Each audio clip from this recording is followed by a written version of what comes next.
Welcome to Zian Entertainment.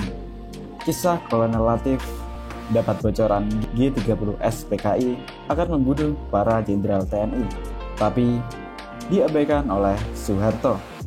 Viewers, inilah kisah sebenarnya.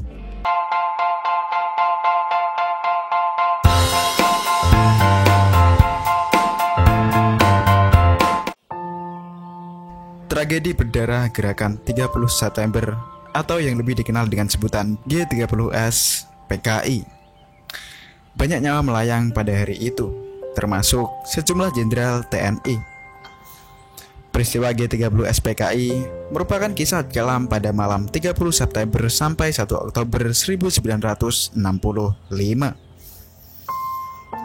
Peristiwa yang terjadi semalam itu menorehkan perjalanan sejarah bagi bangsa Indonesia. Beberapa saat sebelum peristiwa itu terjadi, gerakan yang berencana menumpas para jenderal itu sudah tercium oleh beberapa perwira TNI. Salah satunya Kolonel Latif, yang saat itu menjabat Komandan Brigad Infanteri Kodam 5 Jaya. Kolonel Latif yang mendapat bocoran tentang rencana itu kemudian bertemu Panglima Kostrad atau Pangkostrat yang saat itu dijabat oleh Soeharto. Soeharto dalam buku Siapa Sebenarnya Soeharto, Fakta dan Kesaksian Para Pelaku Sejarah G30S PKI karya Eros Jarot mengungkapkan kesaksiannya soal peristiwa ini. Dikutip dari berbagai sumber termasuk arsip berita tribunnews.com, Kolonel A. Latif dikenal sebagai anak buah dan sejawat Soeharto kala itu.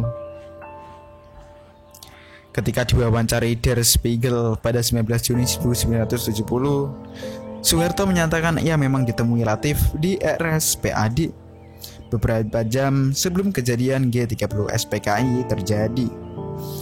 Meski bertemu, Soeharto menegaskan bahwa Latif tak memberikan informasi apapun. Lalu, kesaksian yang diceritakan Soeharto kepada Der Spiegel tersebut berubah.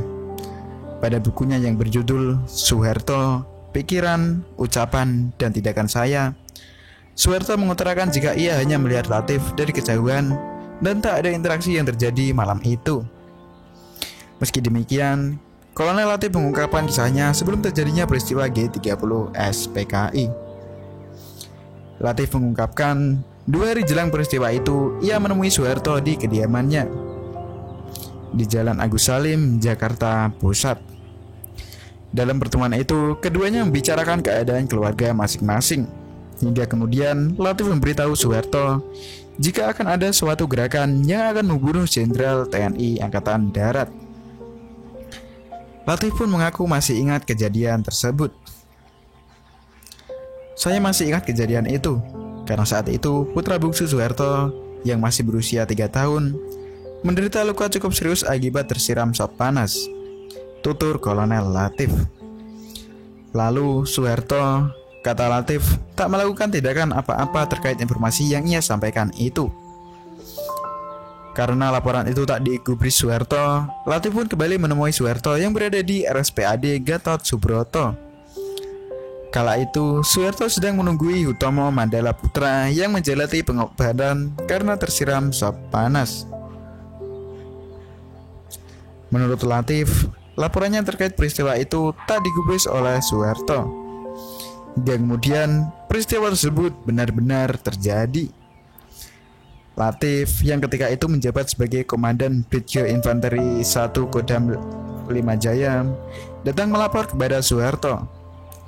Mengapa Soeharto selaku Panglima Kostrad tidak menggagalkan peristiwa yang berbuntut pada penggulingan Soekarno selaku Presiden setelah mendapat laporannya? Siapa sebenarnya melakukan Kabde Itat pada 1 Oktober 1965? G30S ataukah Jenderal Soeharto? Ungkap Latif di pengantar bukunya Pledoi Kol A. Latif, Soeharto terlibat G30S. Kemudian, Latif menjadi tahanan politik karena tuduhan terlibat G30S sejak tanggal 11 Oktober 1965. Ia kemudian diadili tahun 1978 dan dibebaskan dari rumah tahanan tanggal 6 Desember 1998 oleh pemerintah di bawah kepemimpinan Presiden B.J. Habibie. Kolonel Abdul Latif meninggal dunia pada pukul 06.30 waktu Indonesia Barat pada hari Rabu 6 April 2005 akibat sakit paru-paru yang dideritanya.